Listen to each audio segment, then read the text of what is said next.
Good morning बच्चों। अभी हमने आपको पिछले वीडियो में चीटी पढ़ा था जो सुमित्रानंद पंत द्वारा लिखा गया था।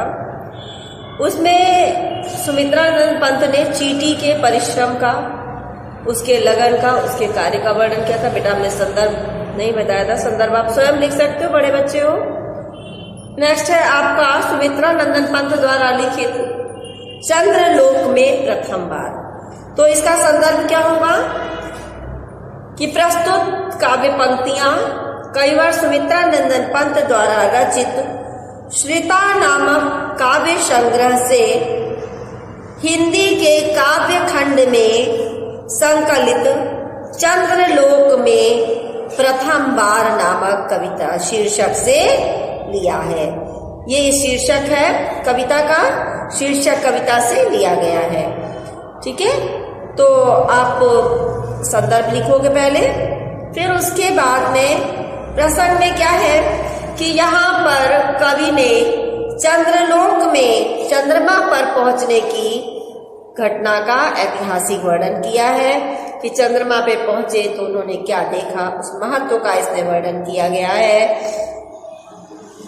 तो आगे हम इसी कविता को पढ़ रहे हैं कि चंद्रलोक में प्रथम बार मानव ने किया पदार्पण। पदार्पण माने पद को अर्पण। चंद्रलोक में माने चंद्रमा के लोक में, प्रथम बार माने पहली बार।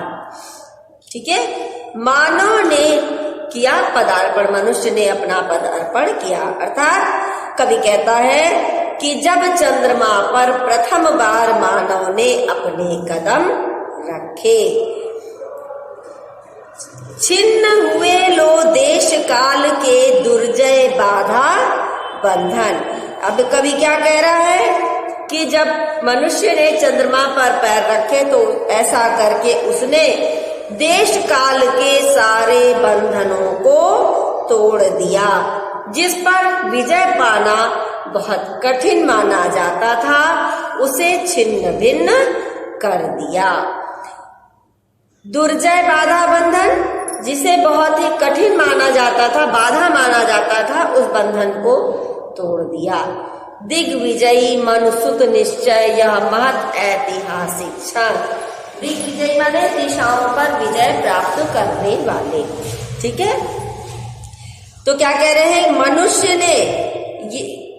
मनुष्य को यह आशा बंध गई थी कि ब्रह्मांड में कोई भी देश और ग्रह नक्षत्र अब दूर नहीं। उसको क्या लगने लगा कि जब हम चंद्रमा पर पैर रख सकते हैं तो ब्रह्मांड के कोई भी ग्रह नक्षत्र अब हमसे अनभिज्ञ नहीं रह गए, हम उन सब के बारे में भी जान सकते हैं। यह निश्चय ही मनु के पुत्रों अर्थात मनुष्यों की दिग्विजय है। दिग्विजय माने दिशाओं पर विजय है।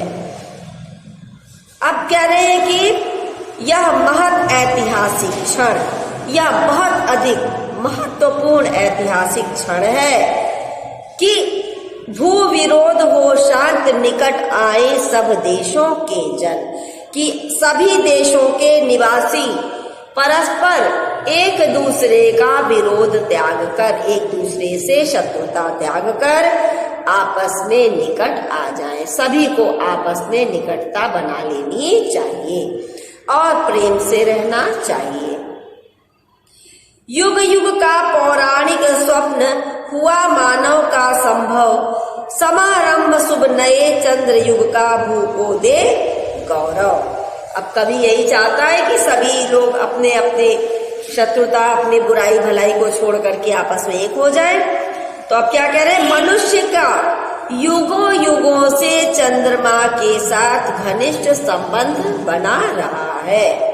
युग युग का पौराणिक स्वप्न, जो संबंध था, जो स्वप्न था, वो युगों से हमारा चंद्रमा से बना रहा है, हुआ मानव का संभव। इसीलिए चंद्र विजय से युगों युगों का पौराणिक स्वप्न अब संभव हो सका है, क्योंकि हमने उससे संबंध बना के रखा, उससे हमारा लगाव था, इसलिए ये स्वप्न हमारा संभव हो गया।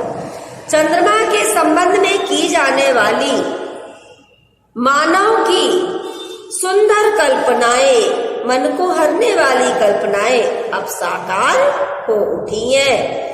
पृथ्वीवासियों को गौरवान्वित करके अब नए चंद्र युग का कल्याणकारी आरंभ हुआ है। तो बेटा यहाँ पे भी शैली प्रतीकात्मक है, भाषा साहित्यिक खड़ी बोली है, रस वीर है, छंद तुकांत और मुक्तक है, गुण ओज है, अलंकार अनुप्रास और पुनरुक्ति प्रकाश है।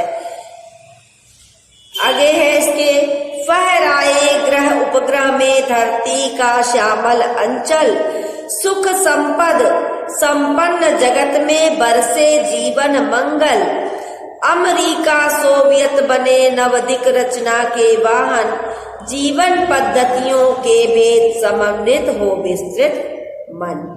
देखिए ग्रह क्या है, सूर्य की परिक्रमा करने वाले तारे हैं, जैसे पृथ्वी है, बुध है, शुक्र है, मंगल है, बृहस्पति है, शनि है, ठीक है ना, प्लूटो, नेपच्यून, यूरेनस, ये सारे क्या है, उपग्रह हैं, ठीक है। और कविता के अनुसार कौन से ग्रह है, 9 ग्रह हैं। तो उपग्रह कौन से हैं कि किसी बड़े ग्रह के चारों ओर घूमने वाले छोटे ग्रह जो होते हैं उनको उपग्रह कहते हैं, ठीक है। जैसे पृथ्वी का उपग्रह चंद्रमा है, श्यामल माने हरा भरा, संपद माने संपत्ति वैभव, मंगल माने कल्याण, नवदिक माने नई दिशाएं, रचना माने सृजन और निर्माण करना, पद्धति माने क्या होता है, एक परंपरा होती है, रास्ता होता है, समन्वित माने मिले हुए, विस्तृत माने विशालता से परिपूर्ण या विशाल है।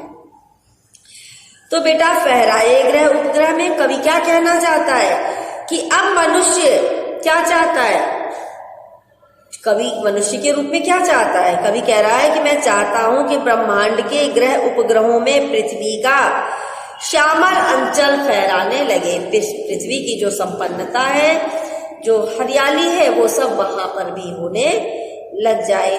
तात्पर्य यह है कि मनुष्य अन्य ग्रहों पर पहुंचकर भी वहां पृथ्वी जैसी हरियाली और जीवन का संचार कर दे। देखिए बेटा हमारे वैज्ञानिक आज भी लगे हुए चंद्रमा का पे जीवन खोजने में, चंद्रमा पे मनुष्य को बसाने का प्रयत्न आज भी चल रहा है कि लोग चंद्रमा पर भी जाके रहेंगे।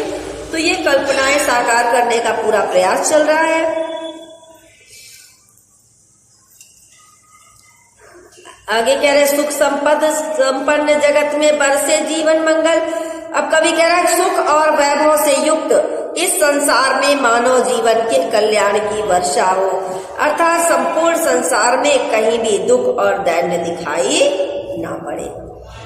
अमेरिका और सोवियत रूस नई दिशाओं की रचना करे, क्योंकि अंतरिक्ष विज्ञान में यही देश सर्वाधिक प्रगति हो रही है। अमेरिका सोवियत बने नवदिक रचना के वाहन। क्या कह रहे हैं कि अमेरिका और सोवियत रूस आदि नई दिशाओं की रचना करें, क्योंकि अंतरिक्ष विज्ञान में यही देश सर्वाधिक प्रगति पर है। का मानना है कि अमेरिका और रूस सबसे ज्यादा प्रगति पर है। कवि का क्या कहना है आगे कि जीवन पद्धतियों के भेद समन्वित हो विस्तृत मन, कि विश्व में प्रत्येक देश की संस्कृति और सभ्यता भिन्न भिन्न है तथा अलग अलग जीवन पद्धतियां हैं। इनकी भिन्नता समाप्त होनी चाहिए। तात्पर्य यह है कि सभी जीवन पद्धतियां आपस में मिलकर एक हो जाएं और मन की संकुचित भावना का अंत कर लोग उदार चित्त मन वाले बन जाएं तथा विश्व मानव की वसुधैव कुटुंबकम की भावना का विकास हो। विश्व में क्या होना चाहिए, वसुधैव कुटुंबकम की भावना का विकास होना चाहिए। नेक्स्ट बेटा इसमें आगे थोड़ा सा ही बचा है, पढ़ लेते हैं। अणुयुग बने धारा जीवन हित स्वर्ण सृजन का साधन, मानव ही विश्व सत्य भू राष्ट्र करे आत्मार्पण। धरा चंद्र की प्रीति परस्पर जगत प्रसिद्ध पुरातन, हृदय सिंधु में उठता स्वर्गिक ज्वार देख चंद्रानंद। चंद्रानंद माने चंद्रमा का आनंद, चंद्रमाधन आनंद, चंद्रमा का मुख, ठीक है। युग अणुयुग बने धरा जीवन हित। कवि कह रहा है यहाँ पे, देखिए संदर्भ और प्रसंग आप स्वयं लिखेंगे, बार बार नहीं बता रहे मैं आपको। कवि का कहना है कि विज्ञान का संपूर्ण विकास मानव जीवन जीवन के कल्याण के लिए ही होना चाहिए। विज्ञान का विकास क्यों होना चाहिए? मानव जीवन के कल्याण के लिए होना चाहिए। अणु शक्ति मतलब क्या है? परमाणु शक्ति मानव जीवन के विनाश का साधन न होकर पृथ्वी पर स्वर्ग के निर्माण का साधन बननी चाहिए। अणु शक्ति से क्या हो रहा है? वे एक दूसरे का विनाश कर रहे, एक दूसरे को नष्ट कर रहे। इसका प्रयोग नष्ट करने के लिए नहीं बल्कि पृथ्वी के विकास के लिए होना चाहिए। अब आगे कवि कहना चाह रहे हैं कि विश्व का एकमात्र सत्य है, क्या सत्य है? मानवता की भावना। ठीक है, विश्व का क्या सत्य है बेटा? मानवता की भावना। और क्या कह रहे हैं? ही विश्व सत्य भू राष्ट्र करे आत्मार्पण। मानवता की भावना से उसी को सामने रखकर पृथ्वी के राष्ट्र को आत्मसमर्पण कर देना चाहिए। अपने आप को क्या करना चाहिए? पृथ्वी पर और राष्ट्र पर समर्पित कर देना चाहिए, आत्मसमर्पण कर देना चाहिए। अर्थात संपूर्ण विश्व एक राष्ट्र बने और संपूर्ण देश मानवता की ही बात सोचे। वे अणु शक्ति से एक दूसरे के विनाश की बात न सोचे बल्कि उसे मानवता के हित में लगाए। धरा चंद्र की प्रीति परस्पर जगत सुप्रसिद्ध पुरातन। अब आगे देखिए क्या कह रहे हैं कवि कि चंद्रमा से पृथ्वी का प्रेम जगत प्रसिद्ध है। पृथ्वी और चंद्रमा के बीच में जो प्रेम है वो संसार में प्रसिद्ध है और बहुत पुराना है। आप देखिए कभी भी पुरानी कविताएं जो लेखकों ने लिखी हैं तो पृथ्वी और चंद्रमा को एक करके लिखी हैं। तो यहाँ पे कवि कह रहा है कि पृथ्वी और चंद्रमा का प्रेम बहुत पुराना है, बहुत प्रसिद्ध है, क्योंकि चंद्रमा पृथ्वी का ही एक अंग है। चंद्रमा क्या है? पृथ्वी का एक अंग है। इसलिए पृथ्वी के सागर रूपी हृदय में चंद्रमा के मुख को देखकर ज्वार भाटा करते हैं। देखिए ज्वार भाटा कब आता है? जब पूर्णिमा की रात होती है। क्यों ऐसा होता है? क्योंकि चंद्रमा का पूर्ण प्रकाश समुद्र पर पड़ता है। इसलिए कह रहे हैं कि पृथ्वी के सागर रूपी हृदय में, पृथ्वी का हृदय क्या बताया? सागर बताया है। चंद्रमा के मुख को देखकर ज्वार उठा करते हैं। तात्पर्य यह है कि चंद्रमा विजय की सार्थकता तभी है, चंद्र पर विजय की सार्थकता तभी है जब वैज्ञानिक उपलब्धियों को मानव के हित में लगाया जाए, उससे मानव का अहित न हो। तो यहाँ पर भाषा बेटा साहित्यिक खड़ी बोली है, शैली प्रतीकात्मक एवं भावात्मक है, रस शांत है, छंद तुकांत और मुक्तक है, गुण प्रसाद है, अलंकार स्वर्ग सृजन का साधन। देखिए सासा है इसमें, इसलिए यहाँ पे अनुप्रास है। हृदय सिंधु में रूपक अलंकार होगा।